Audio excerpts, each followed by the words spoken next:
துபாயில் சுற்றி பார்க்குறதுக்கு எக்கச்சக்கமான ஸ்பாட்ஸ் இருக்குது. ஆனால் நம்ம சுற்றி பார்க்குறதுக்கு நமக்கு தேவை பாக்கெட் ஃபுல்லாக காசு மட்டும்தான்.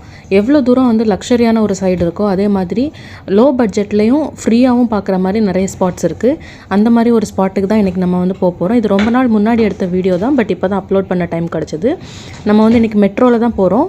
ட்ரெயினுக்கு வெயிட் பண்ணிட்டு இருந்தோம். ட்ரெயின் வந்துருச்சு ஆல்ரெடி. ட்ரெயினில் போயிட்டு அந்த ஸ்பாட்டில் ரீச் ஆகிட்டு நான் வந்து காமிக்கிறேன். ட்ரெயின்லேருந்து இறங்கினதுக்கப்புறம் ஒரு 15 மினிட்ஸ் வாக் பண்ணுற மாதிரி இருக்கும். அதுக்கு மைலேஜ் தேவை. அதனால ஃபஸ்ட்டு ஒரு சமோசா ஒரு ஜூஸ் வாங்கிட்டு அப்படியே நடந்தோம். லொக்கேஷன் ரீச் ஆகிட்டோம். செம்ம வியூவாக இருந்தது. இங்கே வந்து சைடில் வந்து நிறைய ரெஸ்டாரண்ட்ஸ், கஃபேஸ் அந்த மாதிரி இருக்கும். இந்த சைடில் பார்த்தீங்கனாலே தெரியும் நிறைய போட்ஸ் வந்து வரிசையாக நிற்கிது. இது எல்லாமே வந்து ஆர்டிஓட கண்ட்ரோலில் தான் இருக்குது.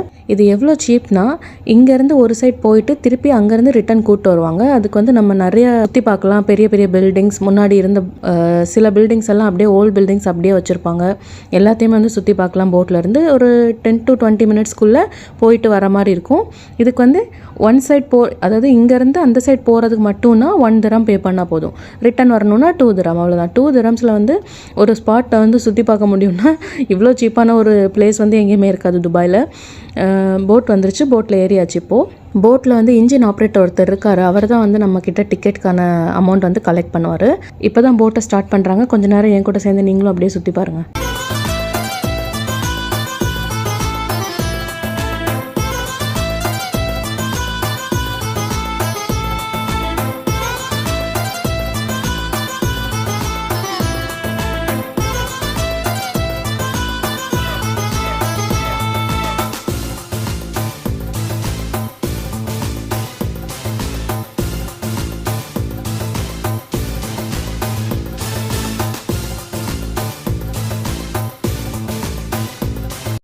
ரைட் முடிச்சுட்டு அப்படியே வந்து ஸ்ட்ரீட் ஷாப்பிங் தான் வந்திருந்தோம். எக்கச்சக்கமான கடை இருந்துச்சு. ட்ரெஸ்லேருந்து ஜுவல்ஸு, செப்பல், பேக்ஸ் அந்த மாதிரி நிறைய ஐட்டம்ஸ் இருந்துச்சு. ஹை காஸ்ட்டுக்கும் இருக்குது, லோ காஸ்ட்டுக்கும் இருக்குது. நமக்கு தேவையான அளவுக்கு கண்டிப்பாக தாராளமாக வாங்கலாம். ஹேண்ட் கிராஃப்டட் ஐட்டம்ஸ்லாம் பிடிக்கும்னா கண்டிப்பாக உங்களுக்கு இந்த இடம் வந்து ரொம்ப ரொம்ப பிடிக்கும். அவ்வளோ தூரம் டிஃப்ரெண்டான கலெக்ஷன்ஸ் எல்லாம் இருந்துச்சு. ட்ரெஸ் ஐட்டம் பார்த்தீங்கன்னா ஒரு கண்ட்ரிக்கு ஏற்ற மாதிரி வச்சுருந்தாங்க. அவ்வளோ தூரம் நிறைய ஷாப்ஸ் இருந்துச்சு. ரொம்ப தூரம் நடந்துகிட்டே இருந்தோம். சரி இப்போ முடிஞ்சிரும்னு நினச்சிட்டு கால் பயங்கரமாக வலி எடுத்துச்சு. ஆனால் இந்த கடையிலெல்லாம் பார்த்துட்டு சரி பார்க்காம பாதியில் விட்டு வரதுக்கு மனசும் இல்லை. அப்படியே ஃபுல்லாக எல்லா இடத்தையும் சுற்றி பார்த்துட்டு தான் வரணும் அப்படின்னு நினச்சிட்டு தான் போனோம். போக போக வந்து அவ்வளோ வெரைட்டிஸ் வச்சுருந்தாங்க. ஒரு கடையில் நிறைய யூனிக்கான லாக் ஐட்டம்ஸ் எல்லாம் வச்சுருந்தாங்க. லாக், அதுக்கப்புறம் டோர் ஹேண்டில்ஸ், அதெல்லாமே ரொம்ப நல்லா இருந்தது. அதுக்கப்புறம் ஸ்பைஸ் ஐட்டம்ஸ், செராமிக் பிளேட்ஸ், அப்படி அவ்வளோ வெரைட்டிஸ் இருந்துச்சு. உங்களுக்கு வந்து வீடெல்லாம் ஆர்கனைஸ் பண்ண பிடிக்கும்னா கண்டிப்பாக இந்த பிளேஸ்க்கு போனால் நிறைய பர்ச்சேஸ் பண்ணுவீங்க. அவ்வளோ தூரம் கலெக்ஷன்ஸ் இருக்குது.